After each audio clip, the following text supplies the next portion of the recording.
we have to look at everything and how the system does actually treat Indigenous women differently.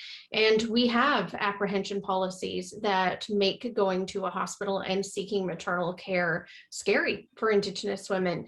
Our systems tend to, we've had overt examples come up in the In Plain Sight report, but also what ultimately resulted in the report being written in the first place, where Indigenous persons will go into an ER and it's automatically assumed they're drunk, they're high, they are, whatever's wrong with them is of their own accord and their own causing. And it's not the case. And, a lot of Indigenous women, when we did the In Her Words report, talked about how they put on their best clothes and they make sure they look their best to go to the ER to deal with an emergent health issue.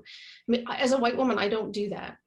I don't have to think about that. I assume that when I go to the hospital and I present with my healthcare concerns, they'll be met as they're presented. And so there's just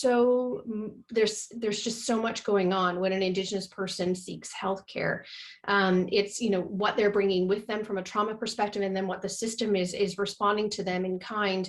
Some of it's implicit, some of it's explicit, and it really continues to expound and continues to deepen those lower health measures that we see across Indigenous communities.